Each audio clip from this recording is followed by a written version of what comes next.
శ్రీకళ్యాణగుణావహం రిపుహరం దుస్వప్నదోషాపహం గంగాస్నాన విశేష పుణ్యబలదం గోదానతుల్యం నృణాం ఆయుర్వర్ధనముత్తమం శుభకరం సంతాన సంపత్ప్రదం నానాశాస్త్ర సుసాధనం సముచితం పంచాంగమాగణ్యతాం. మరి శ్రీరామనవమి అంటే నవమి తిథి రోజున శ్రీరామనవమి అనుకుంటున్నాము. 9 సంఖ్య చాలా విశేషమైంది. నవధాన్యాలు, నవగ్రహాలు, తర్వాత మరి నవరంధ్రాలు, ఇవన్నీ కూడా 9 విశేషమైన సంఖ్య. మరి ఈసారి 6వ తారీఖు భద్రాచలం వైష్ణవ సాంప్రదాయం ప్రకారం సీతారాముల కళ్యాణం జరుగుతుంది. ఈ సీతారాముల కళ్యాణం చాలా విశేషమైంది. కృతయుగంలో నరసింహస్వామి, త్రేతాయుగంలో రామచంద్రమూర్తి, మరి ద్వాపర యుగంలో కృష్ణ పరమాత్మ, కలియుగంలో కలవు వెంకటనాయకము, కలియుగంలో వెంకటేశ్వర స్వామి. కానీ అందరికంటే కూడా త్రేతాయుగంలో ఉద్భవించిన శ్రీరాముణ్ణి అందరం పూజిస్తున్నాం. కారణం ఏంటంటే ఆయన పితృవాక్య పరిపాలన చేశాడు. భార్యని ఎంతో ప్రేమగా చూశాడు. తమ్ముణ్ణి మరి రక్షణ చేశాడు. సవితి తల్లి కోరిక కోసం 12 సంవత్సరాలు అరణ్యవాసం చేశాడు. పితృవాక్య పరిపాలన, భార్య కోరిక కోసము మరి తండ్రి అడిగిన కోరిక తీర్చాడు. దుష్టుల్ని శిక్షించాడు, శిష్టుల్ని రక్షించాడు. ఇవన్నీ ఎట్లా జరిగినాయి? ఋషులంతా కూడా కలిసి శ్రీ మహావిష్ణువుని ఆదేశించారు. ఆయనకి ముందుగా పేరు నిర్ణయం చేశారు. రామ అనేటువంటి పేరు. రా నారాయణలో 2వ అక్షరం రా, మా నమశివాయలో 2వ అక్షరం మా, రామా అంటే అటు శివుడు ఇటు రాముడు ఇద్దరిని కలిపి పేరు నిర్ణయం చేశారు. ఈ రామచంద్రమూర్తి దుష్టుల్ని శిక్షించడం, శిష్టుల్ని రక్షించడం, సత్య ధర్మాల్ని కాపాడటం, చాలా విశేషమైనటువంటి పనులు చేయటమే కాక రామ అనేటువంటి పదం ఎప్పుడైతే తెలుస్తారో వాళ్ళకి అన్ని పాపాలు పోతాయి. శ్రీరామ రామ రామేతి రమే రామే మనోరమే సహస్రనామ తత్తుల్యం రామనామ వరాననే. శ్రీరామ రామ రామేతి రమే రామే మనోరమే సహస్రనామ తత్తుల్యం. శ్రీరామ రామ రామ అని 9 సార్లు ఎవరైతే అంటారో సహస్రనామ తత్తుల్యం. సహస్రం అంటే 1000 కాదు. అంటే ఒక రాశి ఉందండి, అందులో ఎన్ని చదువుతాం? సహస్రం అంటే సహస్రం అనే పదానికి లెక్క కట్టరా అన్నటువంటిదిట. ఎన్నోసార్లు స్మరించినటువంటిదిట. హరేర్నామ హరేర్నామ హరేర్నామైవ కేవలము కలవు నాస్త్యేవ నాస్త్యేవ నాస్త్యేవ గతిరంజన. కలియుగంలో త్రేతాయుగంలో కాకుండా కృతయుగంలో ఎందరో తపస్సు చేశారు. ఎంత తపస్సు చేసినా మోక్షానికి పోలేకపోయినారట. అప్పుడు రామచంద్రమూర్తి త్రేతాయుగంలో తపస్సు చేసి మోక్షాన్ని పొందడానికి అవకాశం ఇచ్చారట. అక్కడ కూడా మోక్షాన్ని పొందలేనటువంటి వాళ్ళు రాముడు పుంసాం మోహన రూపాయ పుణ్యశ్లోకాయ మంగళం అని రాముడినట్ట తాకితే చాలు అని కోరుకున్నారట. సీతమ్మవారు తప్పితే ఆయన్ని ప్రేమతో ఎవరూ తాకటానికి వీళ్ళైనటువంటి దీక్ష కలిగిన వాడు కాబట్టి భక్తులందరికీ చెప్పాడు, అయా మీకు ద్వాపర యుగంలో మిమ్మల్ని తాకటానికి అవకాశం ఇస్తానన్నట్ట. ఈ ఋషులంతా కూడా గోపికలుగా చేరి ఆయన్ని స్పృశించి ఆయన్ని భర్త భర్త అంటే అర్థం ఏంటంటే భరించేవాడు భర్త, మనందరినీ భరించేవాడు భర్త.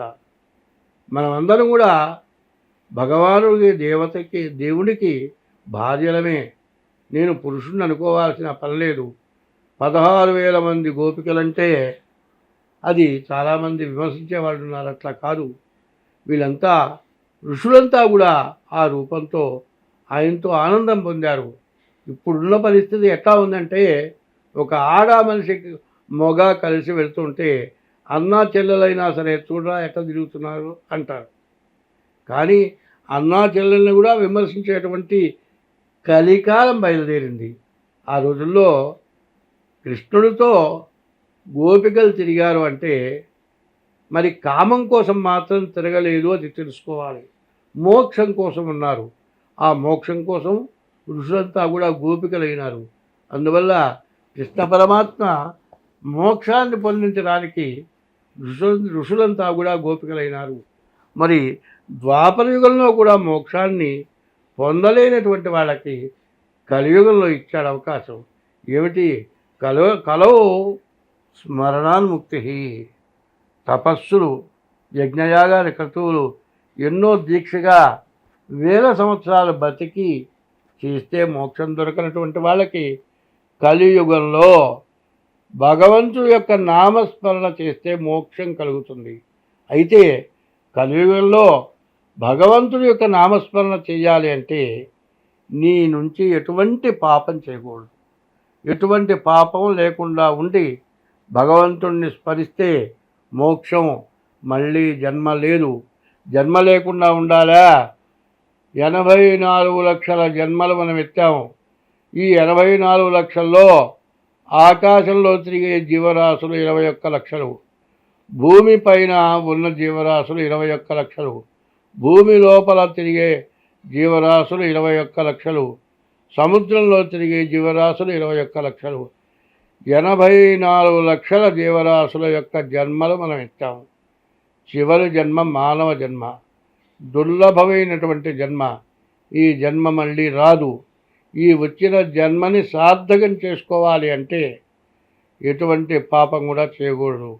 ఎటువంటి పాపం చేసినా ఆ పాపం తెలుసుకొని ఇది తప్పు, ఇది పాపం చేస్తున్నాము అని తెలుసుకొనే చేస్తాడు పాపం.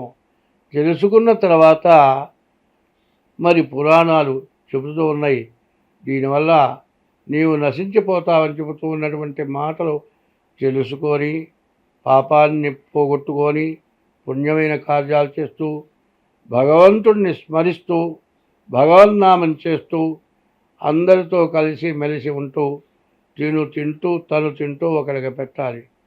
పెట్టడంలో అర్థం ఏమిటయా అంటే, ఇంట్లో 4 ఉన్నారండి, 4కి తగినంత వంట చేసుకున్నాం. ఇంకొక మనిషి వచ్చాడు, ఆ మనిషికి కడుపు నిండా పెట్టి మిగిలిన 4 పంచుకు తింటే అంతకంటే చాగలేదు. మరి 4 వస్తారంటే 25 మందికి వంట చేసి ఈ 4 పెట్టగా మిగిలింది తీసుకెళ్ళి మురుకాలలో బారేసి కుళ్ళబెడితే అది మహాపాపం. అట్లా కాకుండా ఆకలైన వాడికి అన్నం పెట్టాలి, మనం తగ్గించుకోలేనా వాళ్ళకి పెట్టాలి. అట్లా కాకుండా ఎవరైనా వస్తే ఇప్పుడు చూస్తూ ఉంటాం, వాళ్ళకి పెట్టాల్సి వస్తుంది, లోపల దాచుకుంటారు. కానీ ఇంకొక మనిషి ఎక్స్ట్రా వస్తే ఈ రోజుల పరిస్థితులు బట్టి ఆడవాళ్ళు మళ్ళీ మొదలెత్తుకొని వంట చేయలేని పరిస్థితి ఉన్నది. కాబట్టి ముందు వాళ్ళకి పెట్టి కుటుంబ సభ్యులు తలా కాస్త తగ్గించుకు తింటే ప్రాణం పోదు. అటువంటి త్యాగం కావాలి. ఆ త్యాగం ఎట్లా ఉండాలి అంటే అవసరానికి తగినటువంటి త్యాగం చేయాలి. ప్రమాద పరిస్థితుల్లో మరణించేటప్పుడు తలా ఒక చెయ్యి వేసి సెకండ్ల మీద మందు వాడితే బతికేటువంటి సమయంలో ప్రాణ రక్షణ చేయటం. దాహమై చచ్చిపోయేటప్పుడు మంచినీళ్ళు రావాలి. మరి ఆకలైనప్పుడు అన్నం కావాలి, మరి దాహం అయినప్పుడు మంచినీళ్ళు కావాలి. ఇటువంటివి ఎవరైతే చేస్తారో ఎండాకాలం చలివేంద్రలు పెడుతున్నారు. మరి ఈ కాలంలో సీతారామ కళ్యాణం చేసి వడపప్పు పానకం పెడుతున్నారు, వేడి తగ్గేటువంటి పనులు. ఇట్లా సీతా కళ్యాణం చేసుకొని ఆ అక్షతలు శిరస్సున వేసుకుంటే మనందరికీ మేలు జరుగుతుంది. మేలు జరగటమే కాదు, ఈ కలియుగంలో ఎవరైనా సరే తన ఇష్టదైవాన్ని ఎప్పుడూ పూజించాలి. ఇష్టదైవాల్లో మొట్టమొదటి దైవం నిన్ను 10 నెలలు గర్భవాసాన్ని మోసి కానీ పెంచిన తల్లి మొట్టమొదటి దైవం. 2 తల్లి పెంచడానికి తగిన అవకాశం ఇచ్చిన తండ్రి రెండవ దైవం. తర్వాత విద్య చెప్పిన దైవం మూడో దైవం. అసలైన దైవం ఎప్పుడు ప్రార్థించే దైవం నాలుగో దైవం. తల్లి తండ్రి గురువు దైవం. వీళ్ళని ఎప్పుడు కూడా మర్చిపోకుండా ఉండాలి. తర్వాత ఆడమనిషిని కొట్టడం తేలిక. ఆడమనిషిని కొడితే ఆడమనిషి మళ్ళీ తిరిగి కొట్టలేదు. మరి కొట్టలేని వాళ్ళని కొట్టడం వాళ్ళ పురుషత్వం కాదు. మరి ఎప్పుడు కూడా సమవిద్యుతో యుద్ధం చేయి, తప్పు లేదు. అది కూడా తప్పు ఉంటే చెయ్యి. మరి తక్కువ వాళ్ళని హీనంగా చూడొద్దు. అందరినీ సమానత్వంగా చూడటం, ఆకలైన వారికి అన్నం పెట్టడం, నీవు సద్గుణాలు కలిగి ప్రవర్తించడం, దైవాన్ని ఎప్పుడు పూజించడం, తల్లిదండ్రుల్ని అధమస్థంగా జీవించేట్టుగా చేయటం, మరి తల్లిదండ్రులను ఇంట్లో నుంచి వెళ్ళగొట్టడం, భార్యని హింసించడం, ఇటువంటి పాపపు పనులు చేయకుండా దైవాన్ని పూజిస్తే అప్పుడు నీకు మంచి ఫలితం వస్తుంది. కాబట్టి దీన్ని గుర్తించాల్సిన అవసరం ఎప్పుడూ కూడా ఉంది. ఈ 2027 లోపల 2/27 అంటే మరి 7/2 9, 27 అంటే 9 సంఖ్య వస్తుంది. ఈ 9 సంఖ్య నవగ్రహాలకి అన్నిటికీ కూడా ఉపయోగపడేది. కాబట్టి ఈ రోజులు అందరూ తప్పించుకొని ధర్మగుణం కలిగి ఉండాలి. ధర్మో రక్షతి రక్షితః. మరి ధర్మాన్ని నువ్వు రక్షిస్తే నిన్ను ధర్మం రక్షిస్తుంది. కాబట్టి ధర్మంతో ఉండాలి, ధర్మం కలిగి బతకాలి. ఎవరు కూడా భార్యాభర్తలు బండికి 2 చక్రాలు. మరి భరించేవాడు భర్త, భాగం పంచుకునేది భార్య. కానీ ఇద్దరు కలిసి ధర్మానికి 2 చక్రాలు భార్యాభర్తలు. భార్యాభర్తలు కలిసి ధర్మం కలిగి ఎవరైతే ప్రవర్తిస్తారో వాళ్ళకి మోక్షం కలుగుతుంది. సన్యాసికి ఎంత మోక్ష మార్గం ఉందో మరి భార్యాభర్తలకు కూడా అంత మోక్ష మార్గం ఉంది. కాబట్టి అందరూ కూడా ధర్మగుణం కలిగి ధర్మంతో ప్రవర్తించి అందరూ బాగుంటే అందరం సుఖంగా, ఎటువంటి అరిష్టాలు లేకుండా, ఎటువంటి అధిక వర్షాలు, మరి ఎన్నో అడవులు తగలబట్టడం, రకరకాలైన పొల్యూషన్ల వల్ల వ్యాధులు రావటం, ఇవన్నీ కూడా మనం చేసే తప్పుల వల్ల, అధర్మం వల్ల వస్తున్నాయి. కలియుగంలో ఉన్న మోక్షం ఇంకొకటి లేదని తెలుసుకొని జాగ్రత్తగా భగవంతుడిని స్మరణ చేయండి. మరి పెద్దలు చెప్పింది కానీ అది నా సొంతం కాదు. ధర్మో రక్షత రక్షిత. వీరు ధర్మంతో కలిగి బతకమని స్వస్తి.